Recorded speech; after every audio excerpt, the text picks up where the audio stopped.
What That's spurred your your thought into that our reality wasn't as simple as it was? Where did that uh, start? that's a really good question.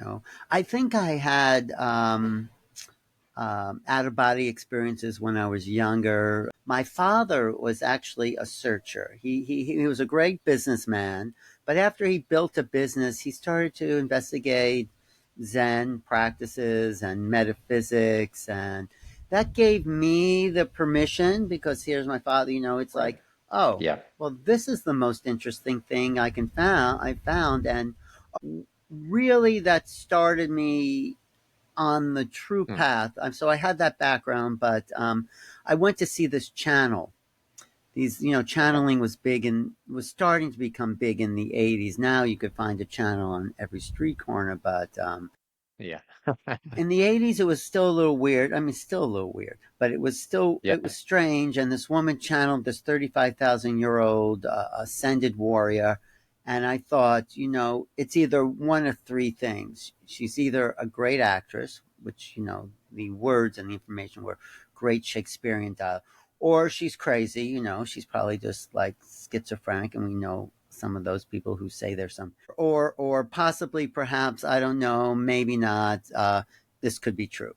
So Yeah. I went to this audience, and there was this little bleach blonde housewife from Tacoma there on the stage. And then she changed into this, her whole body changed, her neck swelled up, her eyes went from blue to big dilated pupils, and she'd march around the stage.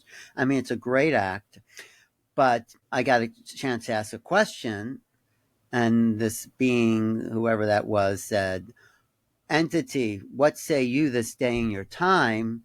And I thought that was such a weird, and I had studied literature, and I thought that was very, eloquent and all that. But there was a shift in my consciousness at that moment. It's like, and maybe you'll have this being in Bali, where it was like goes from ordinary awareness to like this mystical overlays of other realities without ayahuasca, without anything.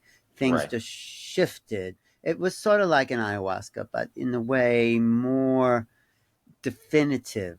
Yes. So that was a shift in my reality for the first time. I went from like thinking things were just psychological, everyone's function, to the fact that there's like a parapsychological evidence. So that I said, okay, this door opened for me, and if there's anything to this, I'm going to check it out. And if there's nothing there, it's probably very shallow and empty, and, a couple of hoaxers and all that. So I started to read books. And you know what? Once that door opens, it sort of closes behind you, and there's no turning back.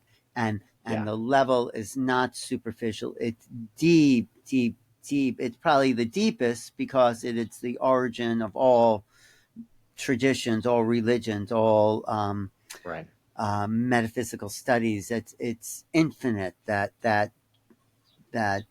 aspect of reality. So that got me started. If that answers your Gotcha. question, How old were you when that that experience? happened. I think it was in, I don't know, late 20s. So Okay. that's just kind of evolved since then. It's been a search, So there Yeah. was like some answers there, and then I figured, okay, I'll keep searching, and I'll interview people after I do all the workshops. I'll start to talk to these people. So I did, like, hundreds of workshops about different things, metaphysics. I studied acupuncture, which has its own kind of a spiritual component. If you look at the traditional Chinese, not the communist version of it, which was kind of a watered down, where they took all the spirituality out of that, and Right. called it TCM, which means traditional Chinese medicine, but there's really nothing traditional about it.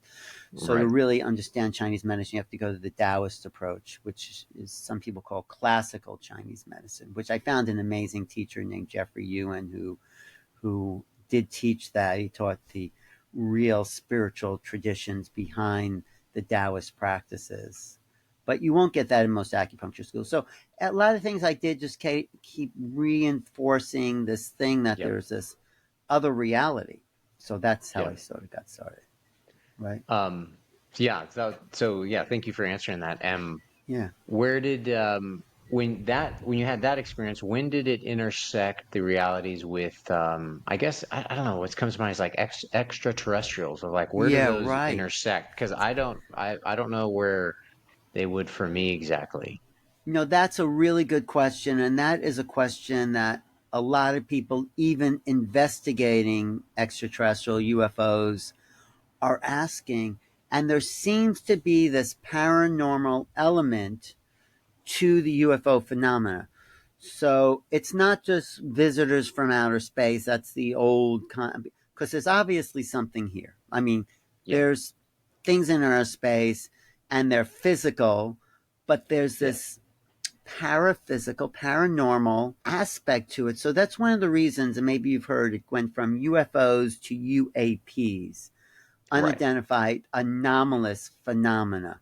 So the difference is unidentified flying objects to anomalous phenomena. So it's not just flying objects. Anomalous means something we don't quite understand. We can't put it right, into a box, so we call it anomalous. And it went from object to phenomena.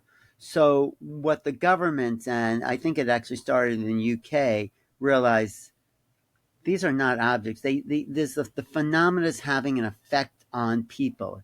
It's having a psychological, it's having a neurological, it's having a paranormal. I mean, people start to see balls of light. If you've interacted with this phenomena, strange coincidences happen. So there's this overlay of what now people are calling paranormal ghosts. People start to see right, people who've crossed over. I mean, there's a whole range, and there's a shift in consciousness, there's missing time, there's out of body experience. There's somehow this other association with this very physical phenomena because people see physical things. There's crash retrievals. The US government has things in their possession which has been just testified by insiders. If you listen to David Grush, I don't know if you've heard him. He's an intel from last year. yep, So there's these physical things, and there's this other element. Like one aspect is people who supposedly, and I haven't been one of them, see this craft, or maybe it's a craft that the U.S. government has. On the outside, it looks about 30 feet, but if you go inside these things, it's the size of a football field. That's just so yeah, unexplainable. And that's really where we're at with the phenomena. It's we do not understand it. We don't understand this psychic. So your question was really great because people think it's either one thing or the other, and what seems to be happening, it's not one thing or the other.